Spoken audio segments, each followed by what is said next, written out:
Hello students, आइए आज पेट का प्रैक्टिस सेट लेकर आया हूँ मैं। तो ये अरिहंत प्रकाशन पब्लिकेशन से है, जो कि बहुत इंपॉर्टेंट है। अगर डिफ़िकल्ट लेवल आया पेट का तो इस तरह से क्वेश्चन आएंगे बिल्कुल। इसके पहले मैं एक सेट हल कराया हूँ, उसमें सिंपल लेवल तक बताया गया था। केवल आपको जो है एक पैराग्राफ दे दिया जाएगा, उसमें सिखा देगा कौन सा जो है आंसर है, छांट के बताइए। लेकिन इस तरह से ग्रामर भी आपके सिलेबस में है, तो ग्रामर मिला के देगा, तो इस तरह से देगा। तो चलिए देख लेते हैं, ताकि चाहे जिस तरह से आए तो आपको कोई समस्या ना हो। काफ़ी बच्चों की डिमांड थी कि सर पेट का इस समय तैयारी करवा दीजिए, जल्दी ही एग्ज़ाम होगा, तो इसलिए पेट का जो है तैयारी करवा रहा हूँ। प्रैक्टिस सेट इंग्लिश का ले आ रहा हूँ। यही नहीं, पेट के अलावा और भी किसी हाई स्कूल इंटर या किसी भी एग्ज़ाम के लिए तैयारी कर रहे हैं तो उसमें ग्रामर ये काम ही आएगा। द प्लेस इज इन्फेस्ट, देखिए 41 नंबर से है जो प्रैक्टिस सेट दिया, उसमें पूरा दिया है जितने क्वेश्चन आते हैं। तो इसमें जो है आपको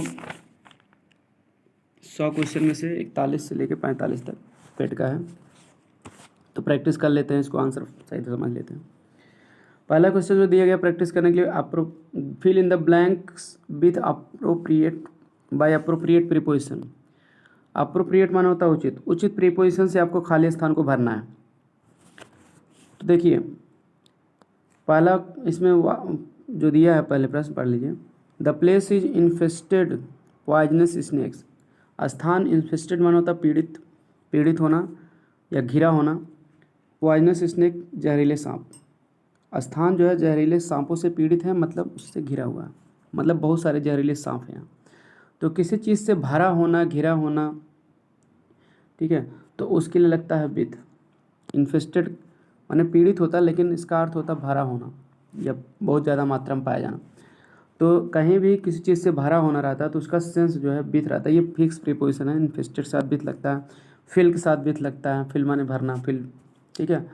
तो किसी चीज़ से भरा होना फील्ड विथ, तो उसी तरह से इन्फेस्टेड विथ। इस तरह से आप फील्ड विथ का सिनोनिम से इन्फेस्टेड विथ, ऐसे आप आराम से इजीली याद कर सकते हैं। तो ऑप्शन आपका ये सही हो जाएगा। Find out the correctly spelled word. Correctly माने सही, सही ढंग से स्पेल्ड माने लिखा हुआ वर्ड, माने शब्द बताइए। स्पेल से स्पेलिंग बना है, वर्ड नहीं जिसको कहते हैं, लिखा वर्ड ये वर्ड। सही ढंग से इसमें कौन सा शब्द लिखा गया तो आप इसको पकड़ना है आपको। इसमें पहला ऑप्शन जब पढ़ेंगे तो MONSTROUS। मॉन्स्टर्स माने होता है बहुत विशाल काल या राक्षस जैसा, मतलब बहुत बड़ा रूप, ठीक है, तो उसको मॉन्स्टर्स कहते हैं। ठीक, तो मॉन्स्टर्स शब्द बना है, मॉन्स्टर से TEROUS हम जोड़ते हैं तो ये हट जाता है, तो मॉन्स्टर्स इज करेक्ट स्पेलिंग, बाकी सब स्पेलिंग गलत है। तो आगे बढ़ते हैं।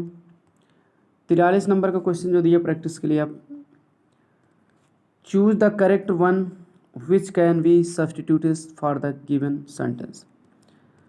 सही वाक्य को पता लगाओ जो, ठीक है, करेक्ट वन माने सही वाला, सही शब्द का सही ऑप्शन को पता लगाओ। विच कैन बी सब्सटीट्यूटेड, जो सब्सटीट्यूट माने उससे बदल कर लिखना, जो बदल कर, सब्सटीट्यूट माने स्थानापन्न करना, जैसे किसी के स्थान पे किसी चीज़ को कर देना, substitute for the given sentence, दिए गए वाक्य में। तो कौन सा, यहाँ 4 ऑप्शन है जो सब्सटीट्यूट किया जा सकता है, मतलब उसके स्थान पे मतलब लिखा जा सकता है। सब्सटीट्यूट माने विकल्प भी होता है, तो विकल्प के रूप में जिसको लिखा जा सके। तो 4 ऑप्शन दिए गए हैं, उनमें से एक सही विकल्प बताना। एन ऑब्जेक्ट आर पोर्शन, एक वस्तु, ऑब्जेक्ट में वस्तु होता है, पोर्शन माने भाग, कोई भी चीज़, किसी चीज़ का भाग। सर्विंग जो दिया जाए या परसा जाए, एज ए सैंपल माने होता है, सैंपल माने नमूना, तो नमूने के रूप में, सैंपल के रूप में, यानी प्रारूप के रूप में, नमूने प्रारूप के रूप में जो सर्व किया जाए, किसी को दे दिया जाए कोई भी चीज़ या खुराक, जैसे दवा की खुराक, जैसे लीजिए ये टैबलेट सैंपल के रूप में दे रहे हैं हम, या ये सीसी सैंपल के रूप में दे रहे हैं। तो इस तरह से वो चीज़, उसको हम क्या कहते हैं, तो एक शब्द में ये वन वर्ड सब्स्टिट्यूशन से रिलेटेड है, तो उसको हम कहते हैं स्पेसिमेन, नमूना कहते हैं। जैसे किसी चीज़ का सैंपल दे दिया था, नमूना दिया था। स्पेसिमेन कॉपी जैसे स्कूल में आते हैं तो कहते हैं आप, जैसे हम लोग को दिए थे विद्या क्वेश्चन ले लीजिए, ये स्पेसिमेन कॉपी है, नॉट फॉर सेल है। अब बच्चों को भी बताइए कि वो भी खरीदें ताकि उनका प्रचार प्रसार हो जाए। तो इस तरह से दवा वगैरह को भी दे देते हैं, तो उसको स्पेसिमेन कहते हैं, सैंपल के रूप में देना। अब यहाँ देखिए, ये तो 3 क्वेश्चन आपके जो है ग्रामर बेस्ड क्वेश्चन थे। अब यहाँ अनसीन पैसेज भी दिया है, तो 2 क्वेश्चन इसमें दिए हैं, तो 5 क्वेश्चन भी आ सकते हैं। इसके पहले वाले प्रैक्टिस सेट में मैं बताया था, दूसरे, ठीक है, प्रैक्टिस सेट से था बुक से, तो ये दूसरे बुक से दिया हूँ क्योंकि पेपर का लेवल इसमें थोड़ा सा टफ दिया है, तो इसको भी आप जानिए ताकि चाहे जहाँ से दे तो दिक्कत ना हो। तो इसलिए मैं सभी से मिला के प्रैक्टिस सेट आपकी करवाऊँगा ताकि कहीं से आए किसी लेवल का दिक्कत ना हो। तो डायरेक्शन इसमें दिया है 44 और 45, ये दो 44 45 के लिए कह रहा है कि read the following passage carefully and answer the following questions. Passage को सावधानीपूर्वक पढ़ो और प्रश्नों का उत्तर दो। तो देखिए इसको हल करने के दो तरीके हैं, एक पहले आप पढ़ लीजिए, फिर क्वेश्चन को पढ़िए, फिर आंसर खोजिए। अगर आपके पास समय नहीं है तो आप पहले क्वेश्चन ही पढ़ लीजिए, तो इससे आपको आइडिया मिल जाएगा कि कौन सा क्वेश्चन खोजना है, तो आपको ज़्यादा समय नहीं बर्बाद करना पड़ेगा। तो चलिए क्वेश्चन ही देख लेते हैं। गांधी जी नेवर बिलीव्ड इन, गांधी जी कभी विश्वास नहीं करते थे इन माने में, किस में नहीं विश्वास करते थे, पढ़ोगे तो आपको पता चलेगा जिसमें, तो सही ऑप्शन देख लीजिए। गांधी ट्रस्टीशिप कॉन्सेप्ट, ठीक है, तो गांधी का ट्रस्टीशिप कॉन्सेप्ट है। तो दूसरे क्वेश्चन पूछा गांधी जी का जो है ट्रस्टीशिप कॉन्सेप्ट क्या है, न्यायधारिता का संप्रत्यय क्या है। ट्रस्टीशिप मतलब न्यायधारिता, उसका संप्रत्यय क्या है। तो चलिए पढ़िए। तो जब बिलीव गांधी जी का बिलीव आ जाएगा या ट्रस्टीशिप कॉन्सेप्ट आएगा तब आप अच्छे से पढ़िएगा, बाकी आप वैसे पढ़ते चल जाइए। इस तरह से ट्रिक आप बना के आप स्पीडली हल कर सकते हैं। Gandhi ji recognise that while all men should have equal opportunity. चलिए अर्थ भी बता दे रहे हैं ताकि आपको समझ कॉन्सेप्टुअल क्वेश्चन भी समझ में आ जाए।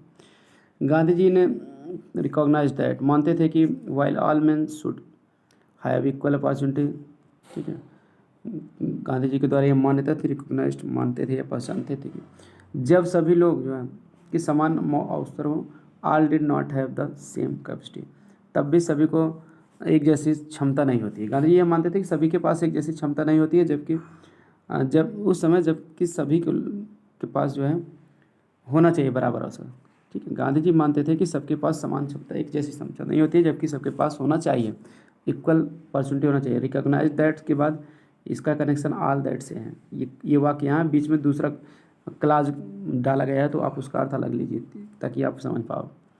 गांधी जी मानते थे कि all did have not have the same capacity, सबके पास एक जैसी क्षमता नहीं है। All while all the men should have equal opportunity, जबकि सभी के पास बराबर अवसर होने चाहिए। Some had the ability to learn more than others, कुछ के पास दूसरों से ज़्यादा सीखने की क्षमता होती है, बट ही बिलीव दैट, लेकिन वह विश्वास करते थे कि, ठीक है। इस तरह से आपको अर्थ ना आए तो टेंशन ना लो। अब बिलीव आ गया, देखिए बिलीव की बात की जा रहा है तो आप यहाँ अच्छे से पढ़ लीजिए, यहाँ से भी विश्वास करते थे कि क्या विश्वास करते थे, दोज वे लोग हु हैड टैलेंट, जिनके पास योग्यता है, प्रतिभा रखते हैं, जो would be performing the work of society, वे समाज के कार्य को पूरा कर रहे हैं। तो समाज के कार्य को पूरा करना, देखिए सामाजिक सोशल इक्वलिटी दिया है, तो ये ऑप्शन आपको मिल रहा है।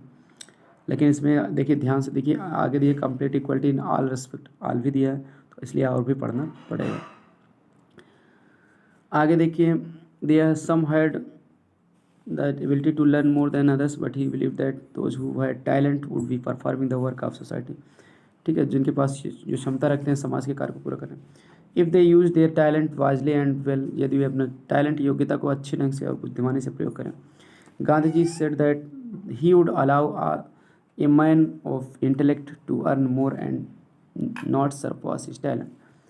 गांधी जी ने कहा था कि ही वुड अलाउ, अनुमति देंगे, ए मैन व्यक्ति को ऑफ इंटेलेक्ट बुद्धिमत्ता रखने वाले व्यक्ति को, टू अर्न मोर कि वह और अधिक कमाए, and not suppress his talent और अपने योग्यता को न सप्रेस करे, दमन न करे, दबाए ना। But it was his view that, लेकिन उनका यह विचार था कि the bulk of his larger earnings, उनकी विशाल कमाई का जो है की मात्रा, बल्कि मात्रा should go to the common fund, सामान्य फंड में जाना चाहिए, ठीक है।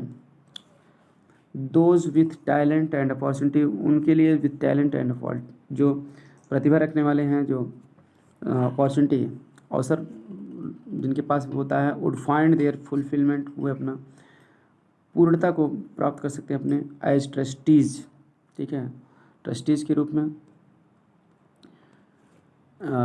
गांधी जी, ठीक है, extended this concept of trusteeship, Gandhi ji ने यह ट्रस्टीशिप का कॉन्सेप्ट यानी संप्रत्यय न्याय, ठीक है, टू कवर, हाँ एक्सटेंडेड माने बढ़ाया, किस लिए बढ़ाया, to cover all fields of life, जीवन के सभी क्षेत्रों को कवर करने के लिए, मतलब भरने के लिए।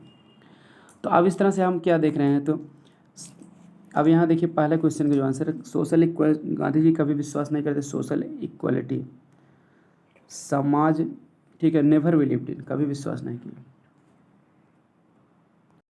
देखिए ये क्वेश्चन जो आपका है, Gandhi ji never believed in social equality, सामाजिक समानता में कभी विश्वास नहीं करते थे, तो ये तो हो ही नहीं सकता अकेले।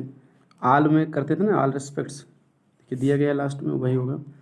दूसरा क्यों नहीं हो सकता, इक्वलिटी ऑफ अपॉर्चुनिटी और अवसरों की समानता में विश्वास करते थे, पॉलिटिकल राजनीतिक समानता में विश्वास करते थे, तो ये सभी उचित आंसर नहीं है, ठीक है।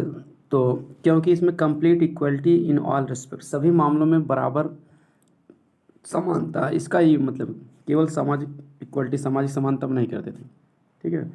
यहाँ कभी नेवर बिलीव्ड इन, कभी विश्वास नहीं किया, तो इसमें आपका जो है ऑप्शन डी सही हो जाएगा। गांधी जी कभी विश्वास नहीं करते थे, इसका आंसर यहाँ से मिलेगा। Gandhi ji standard the concept of trusteeship to cover all fields of life, सभी जीवन के सभी क्षेत्रों में, यानी कि सभी मामलों में, रेस्पेक्ट्स माने मामला, सभी सम्मान भी होता है, मामला भी होता है, यहाँ मामला होगा, ठीक है।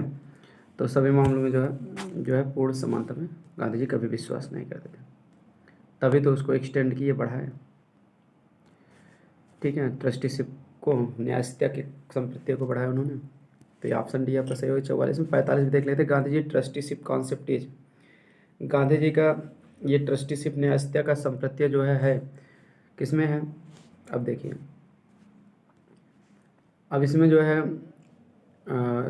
इसे से देखिए, इसका आंसर मिलेगा लास्ट से ही। Gandhi ji extended concept of trust cover all fields of life, सभी जीवन के सभी क्षेत्रों को कवर करने के लिए न्यायिकता के संप्रत्य को गांधी जी ने आगे बढ़ाया। तो इसमें जो है देखिए, आगे बढ़ाया तो मतलब फिलासफी तो हो नहीं सकता है, गांधी जी संप्रत्य को बढ़ाया फिलासफी का, applicable to social life only, केवल सामाजिक जीवन में लागू नहीं कि ये भी नहीं हो सकता, to all fields of life, यही सही है। इररिलेवेंट टुडे, आज के समय में, इररिलेवेंट माने असंगत, ये भी नहीं, तो इसमें भी आपका जो है सी सही है जाएगा, ठीक है। तो पहले में डी, दूसरे में 45 वाले में सी सही है, ठीक है। अप्लीकेबल माने लागू होना, in all fields of life, सब जीवन के सभी क्षेत्रों में, सेम टू सेम दे दिएगा। तो इस तरह से जो है ये 5 आपके क्वेश्चन थे, 5 बता दिए, आई होप समझ में आ गया होगा। अगले वीडियो में आपको अगला सेट जो है के साथ जो है मिलेंगे। चैनल को सब्सक्राइब कर लीजिए अगर नहीं किए हों, वीडियो को शेयर कर दीजिए अपने दोस्तों के साथ, ताकि सभी students free of cost English की प्रैक्टिस कर सकें, क्योंकि इसमें सभी को जिनकी इंग्लिश वीक है, बहुत डर लगता है, तो उनका ये डर दूर हो सके और हल करने का तरीका जान सकें। मिलते हैं नेक्स्ट वीडियो में, थैंक्स फॉर वॉचिंग।